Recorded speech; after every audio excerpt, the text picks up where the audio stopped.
Lecture de l'Histoire de la Rédemption d'Ellen White. Chapitre 40. Pierre libéré de prison. Ce chapitre est basé sur Actes, chapitre 12, versets 1 à 23. Hérode Agrippa était un prosélyte fervent de la foi israélite qui paraissait très zélé dans la pratique des cérémonies de la loi. Le gouvernement de Judée était alors entre ses mains, aux ordres de Claude, l'empereur romain. Hérode était aussi tétrarque de Galilée. Désireux de gagner la faveur des Juifs, et dans l'espoir de s'assurer ainsi le pouvoir et les honneurs, il combla leurs désirs en persécutant l'Église du Christ. Il commença par dépouiller les croyants de leurs maisons et de leurs biens, et à emprisonner leurs dirigeants. Ils arrêtèrent Jacques et le jetèrent en prison, où un bourreau le fit périr par l'épée, comme un autre Hérode, Antipas, avait fait décapiter le prophète Jean-Baptiste. Voyant que sa politique plaisait aux Juifs, Hérode fit aussi emprisonner Pierre. Cette persécution eut lieu durant le temps sacré de la Pâque. La décision d'Hérode de mettre à mort Jacques fut approuvée par le peuple, bien que certains aient regretté le caractère privé de cette mise à mort. Ils estimaient qu'une exécution publique aurait davantage dissuadé tous les croyants et les sympathisants de la foi chrétienne. C'est pourquoi Hérode fit arrêter Pierre en vue de satisfaire les Juifs par le spectacle public de sa mort. Mais on lui fit comprendre qu'il ne serait pas prudent d'exécuter le vieil apôtre en l'exposant à la vue de la foule alors rassemblée à Jérusalem pour la Pâque. Il était à craindre que son aspect vénérable n'éveille la pitié et le respect des gens. Les chefs religieux redoutaient aussi que Pierre n'adresse, à cette occasion, un de ces appels pathétiques qui avaient fréquemment incité le peuple à se pencher sur la vie et le caractère de Jésus, appel auquel, malgré leur ruse, ils n'avaient pu opposer aucun argument. Dans ces conditions, les Juifs craignaient que la libération de l'apôtre ne fût demandée au roi. Tandis que sous différents prétextes l'exécution fut renvoyée après la Pâque, les membres de l'Église du Christ en profitèrent pour se livrer au recueillement et à la prière fervente, adressant au Seigneur d'instantes requêtes accompagnées de larmes et de jeûnes. Ils ne cessaient d'intercéder en faveur de Pierre, car ils sentaient que l'œuvre missionnaire chrétienne ne pouvait se passer de lui, et ils se rendaient compte que l'heure était venue où, sans un secours spécial d'en haut, l'Église serait anéantie. Finalement, le jour de l'exécution de Pierre fut fixé. Mais les prières des croyants ne cessaient de monter vers le ciel. Tandis que leur énergie et leur amour s'exprimaient par de ferventes requêtes, des anges veillaient sur l'apôtre en prison. Dieu intervient lorsque l'homme est dans une situation sans issue. Pierre se trouvait entre deux soldats et il était attaché par deux chaînes dont chacune était reliée au poignet de l'un de ses gardiens. Il lui était donc impossible de bouger sans qu'il s'en rende compte. Les portes de la prison étaient solidement verrouillées et gardées par un soldat en armes.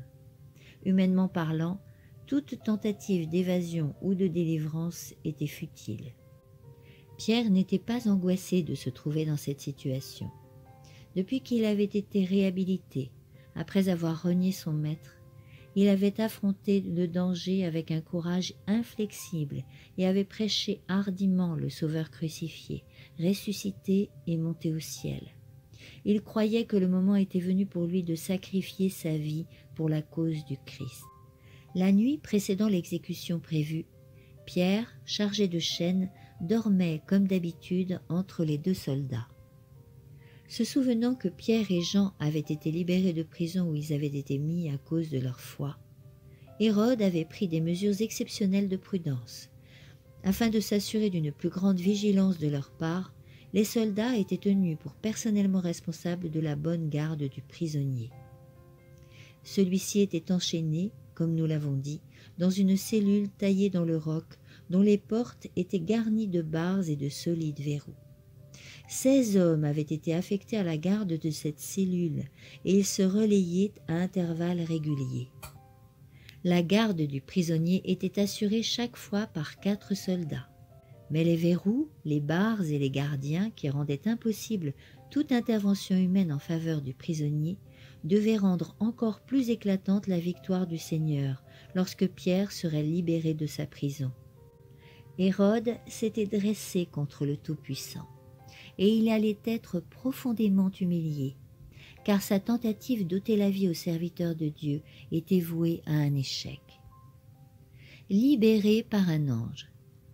Au cours de la nuit qui précède son exécution, un ange puissant venant du ciel descend pour libérer l'apôtre. Les lourdes portes derrière lesquelles le Saint de Dieu est enfermé s'ouvrent d'elles-mêmes. L'ange du Très-Haut entre et elle se referme sans bruit derrière lui. Il pénètre dans la cellule taillée dans le roc où Pierre repose, confiante en Dieu et dormant paisiblement, enchaîné entre deux robustes soldats. La lumière dont l'ange est enveloppé remplit le cachot sans réveiller l'apôtre endormi. La sérénité de Pierre est celle qui vivifie, régénère et vient d'une bonne conscience. Il ne sort pas de son sommeil tant qu'il n'a pas senti la main de l'ange et entendu sa voix qui lui dit « Lève-toi vite » Acte 12, 7.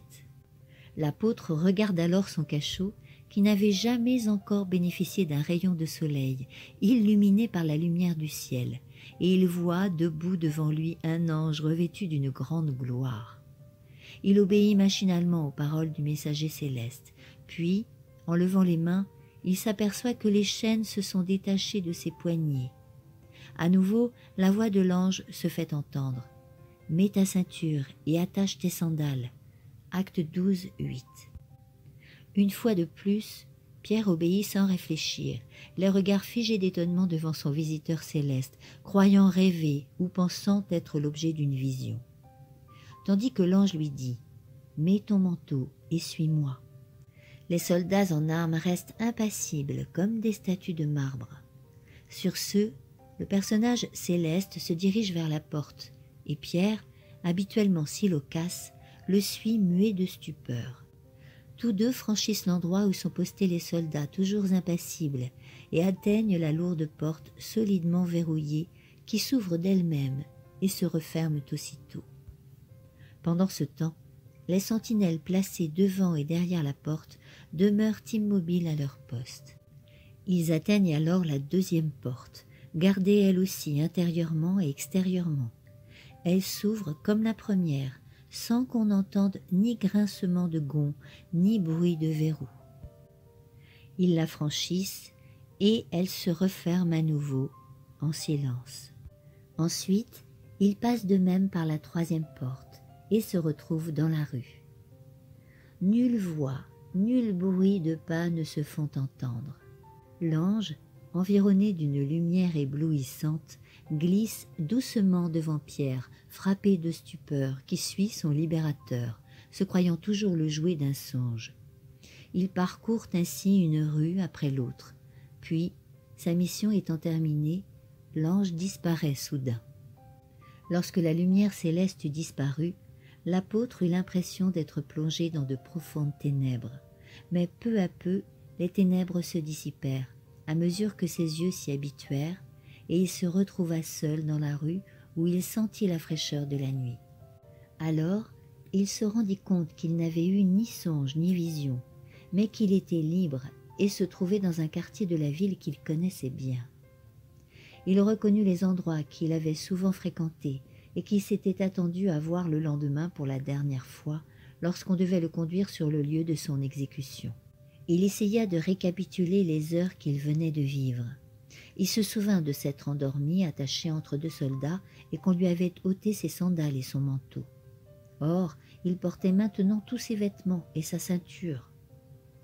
Ses poignets gonflés par les horribles fers étaient maintenant libres de leurs entraves, et il voyait bien que sa libération n'était pas une illusion, mais une merveilleuse réalité. Le lendemain, il aurait dû être conduit à la mort, mais voici qu'un ange l'avait délivré de la prison et de la mort. Alors Pierre se rendit compte de ce qui était arrivé et dit « Maintenant, je vois bien que c'est vrai. Le Seigneur a envoyé son ange et il m'a délivré du pouvoir d'Hérode et de tout le mal que le peuple juif me souhaitait. » Acte 12, 11. Les prières sont exaucées. L'apôtre se rendit aussitôt à la maison où ses frères étaient réunis pour prier, et il les trouva en train d'intercéder en sa faveur. Pierre frappa à la porte d'entrée, et une servante nommée Rhôde s'approcha pour ouvrir. Elle reconnut la voix de Pierre, et en fut si joyeuse que, au lieu d'ouvrir la porte, elle courut à l'intérieur annoncer que Pierre se trouvait dehors. Ils lui dirent « Tu es folle !» Mais elle assurait que c'était bien vrai. Ils dirent alors « C'est son ange !» Cependant, Pierre continuait à frapper. Quand ils ouvrirent enfin la porte, ils le virent et firent saisie d'étonnement. De la main, il leur fit signe de se taire et leur raconta comment le Seigneur l'avait conduit hors de la prison. Il dit encore « Annoncez-le à Jacques et aux autres frères. » Puis il sortit et s'en alla ailleurs. Acte 12, 13-17. La joie et la louange remplirent le cœur des croyants qui avaient jeûné et prié, car Dieu avait exaucé leur requête et délivré Pierre de la main d'Hérode. Ce matin-là, la foule se rassembla pour assister à l'exécution de l'apôtre. Hérode envoya des officiers à la prison pour emmener Pierre avec un grand déploiement d'hommes en armes, pour éviter qu'il ne s'échappe de leurs mains, pour emprisonner tous ceux qui sympathiseraient avec le condamné et faire étalage de son propre pouvoir. Les sentinelles montaient toujours la garde à la porte de la prison, dont les portes étaient solidement verrouillées. Il y avait aussi les gardes qui étaient à l'intérieur, et les chaînes étaient toujours fixées aux poignets des 2 soldats, mais le prisonnier avait disparu. Le châtiment d'Hérode. Quand Hérode apprit ce qui s'était passé, il entra dans une grande colère, et il accusa les gardes de la prison de négligence. Ils firent mise à mort pour s'être endormis soi-disant à leur poste. Pourtant, Hérode savait que Pierre n'avait pas été libéré par une puissance humaine, mais il ne voulait pas reconnaître qu'une puissance divine était intervenue pour déjouer ses vils desseins. Il refusa de s'humilier et préféra braver Dieu. Peu de temps après la libération de Pierre, Hérode quitta la Judée et se rendit à Césarée où il séjourna. Il y organisa de grandes réjouissances pour s'attirer l'admiration et la faveur du peuple. Ces festivités avaient rassemblé de partout des amateurs de plaisir qui festoyèrent copieusement. Hérode se montra au peuple en grande pompe, revêtu d'une robe étincelante d'argent et d'or, dont les pans reflétaient les rayons du soleil et éblouissaient les yeux des spectateurs. Il se présenta devant la foule avec un faste extraordinaire et prononça un éloquent discours. Son apparence majestueuse et la beauté de son langage impressionnèrent fortement le peuple. Les sens déjà altérés par les plaisirs de la fête et par l'excès des boissons, tous étaient éblouis par les ornements royaux d'Hérode, séduits par son aspect et son éloquence.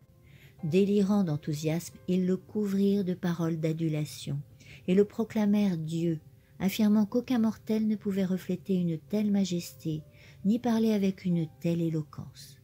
En outre, ils déclarèrent que s'il n'avait cessé jusque-là de le respecter comme un souverain, il l'adorerait désormais comme un dieu. Hérode savait qu'il ne méritait nullement les louanges et les hommages qu'on lui décernait. Cependant, loin de refuser ces manifestations d'idolâtrie, il les accepta comme un dû. Une flamme d'orgueil brilla sur son visage quand il entendit ce cri. « C'est un Dieu qui parle et non pas un homme !» Acte 12, 22. Quelques années auparavant, les voix mêmes qui ce jour-là glorifiaient ce misérable pécheur s'étaient écriées avec frénésie. « À bas Jésus! Crucifie-le! Crucifie-le » Hérode écoutait avec un immense plaisir ces flatteries et ces hommages. Son cœur bondissait de joie devant le triomphe qu'on lui réservait. Mais soudain, un terrible changement se produisit. Son visage devint pâle comme la mort et crispé par l'angoisse. De tous ses pores ruisselaient de grosses gouttes de sueur. Il resta quelques instants immobile, comme figé par la douleur et l'épouvante. Puis, se tournant, livide, vers ses amis frappés de stupeur, il s'écria sur un ton grave, marqué par le désespoir. « Celui que vous avez exalté comme un dieu est frappé à mort. On emmena Hérode, tandis qu'il était en proie à l'angoisse la plus atroce, loin de cette scène de réjouissance, de débauche et d'apparat pour lequel il n'éprouvait maintenant que répugnance.